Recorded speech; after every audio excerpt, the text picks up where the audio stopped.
Merasa dikasihi is power. Sorry dengan bahasa yang tercampur-campur ini. Tapi itu salah satu statement yang paling powerful yang kita anak-anak Tuhan perlu mengerti. Karena sejak kita dilahirkan, bahkan secara fisik, Tuhan telah menaruh kita di bawah orang tua, ada ayah, ada ibu yang memberikan rasa aman, rasa dikasihi kepada setiap bayi yang ada. Nah, dalam pengalaman lahir baru juga demikian. Saya percaya kalau kita secara terus-menerus tetap merasa terancam oleh perbuatan kita tertentu, kita akan dibuang atau tidak lagi diakui oleh Bapa di surga, maka kita belum paham tentang apa itu kasih Tuhan kepada kita. Kita belum paham akan betapa sayangnya Tuhan kepada kita. Kita belum mengerti karya salib. Kenapa Tuhan Yesus sampai naik ke kayu salib, tubuhnya dihancurkan demi untuk mendapatkan kita. Demi membuka jalan supaya kita bisa menjadi anaknya. Dan kalau kita sebagai anaknya harus merasa khawatir terus tentang performance kita, dan dia terus mengevaluasi kita, padahal dia telah membayar harga keselamatan kita dengan darahnya sendiri, dengan tubuhnya dihancurkan,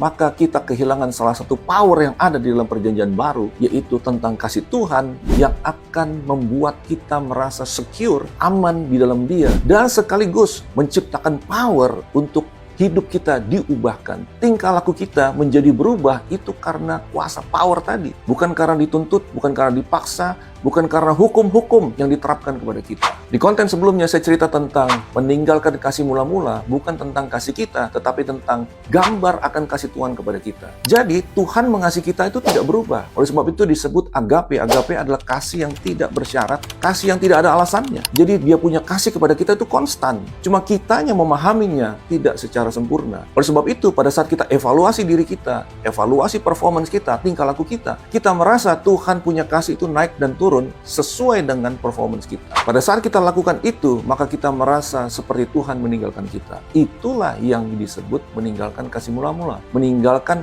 rasa dikasih oleh Tuhan sejak awal waktu kita menjadi lahir baru. Nah, ada satu kebenaran yang powerful yang kita bisa belajar dari dua peristiwa di awal pelayanan Tuhan Yesus. Yaitu dia dibaptis oleh Yohanes Pembaptis dan langsung dia masuk ke pencobaan di padang gurun. Waktu peristiwa baptisan, Bapa berseru dari surga dan berkata, "Inilah anakku yang kukasihi, kepadanya aku berkenan." Waktu di pencobaan padang gurun, iblis mencobai Tuhan Yesus dengan mengatakan, "Jika engkau anak Allah." Jadi iblis itu datang untuk menyerang kita, persis memutarbalikkan statement yang Bapa bilang kepada kita. Apa yang Alkitab katakan tentang kasihnya kepada kita, itu diserang. Nah, yang menarik adalah pada saat iblis mengatakan, "Jika engkau anak Allah," dia tidak meneruskan kata-katanya dengan statement yang persis dengan apa yang Bapa katakan. Karena Bapa mengatakan, "Inilah anak yang kukasihi." Iblis hanya berhenti dengan mengatakan, "Jika engkau anak Allah." Dia tidak mengatakan, "Jika engkau anak Allah yang dikasihi." Kenapa dia drop kata dikasihi? Karena dia mengerti pada saat setiap orang mengerti dia dikasihi,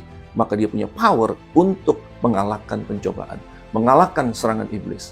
Oleh sebab itu hari ini saya katakan, merasa dikasihi is power. Kalau engkau tahu Bapa sungguh-sungguh mengasihimu, jika engkau tahu bahwa karena kasihnya Yesus membayar harga keselamatanmu dengan darahnya sendiri, dengan tubuhnya dihancurkan, maka engkau akan merasa aman di dalam Dia, dan engkau akan hidup bagi Dia. Engkau akan hidup kudus, hidup taat, hidup bagi kemuliaan Tuhan, kalau engkau tahu engkau dikasihi.